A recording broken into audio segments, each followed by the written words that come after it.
Are you serious? Are you serious, folks? More tragedy, and this time Argentina. Of course, we've been reporting on the missing submarine with the 44 crew members aboard.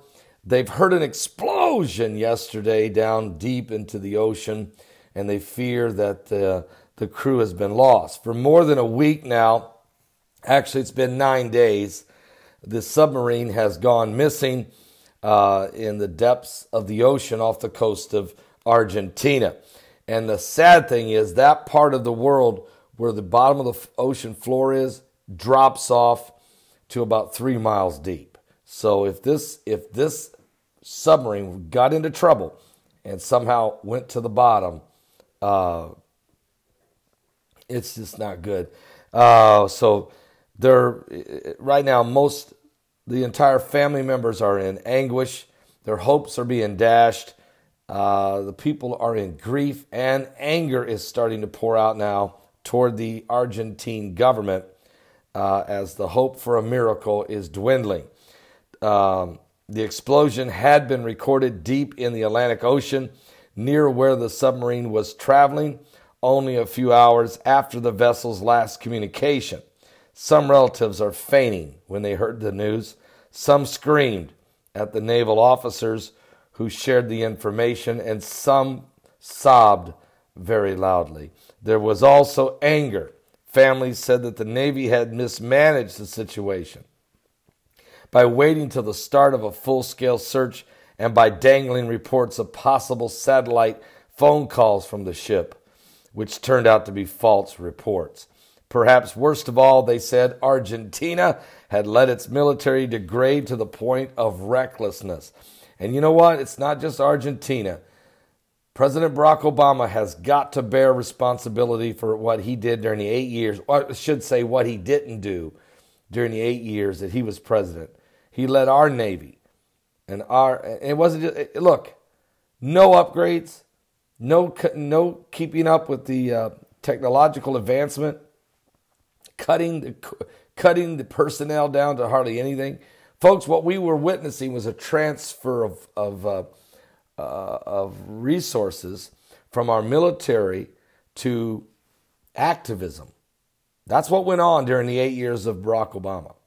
And as your military was dwindling and being drained, the cash, though, was still being spent like mad in all kinds of different weird programs and grants and researches and all kinds of different maneuvering that was going on that was toward activism.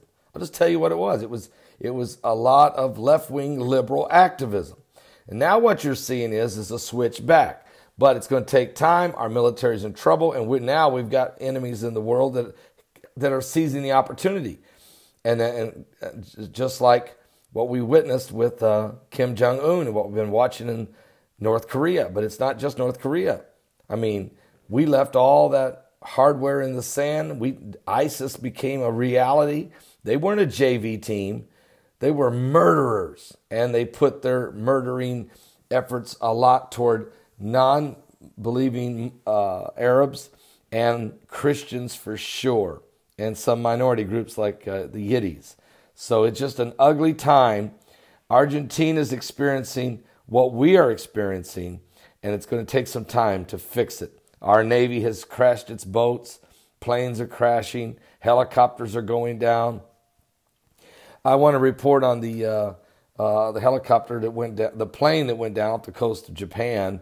We did save 8 of our sailors, but it looks like 3 we can't find. And so our hearts are broken for them, just like the Argentina people are broken for their 44 members of this submarine that is apparently lost on the bottom of the ocean. Give your life to Jesus Christ. We're living in sad times. We're living in dangerous times, but we're living in the end times. I'll be back with more current world events and how they relate to biblical prophecy. And I'll be live today at 12 noon Eastern. Get you up to speed on all the current world events and biblical prophecy that is playing out right now. God bless.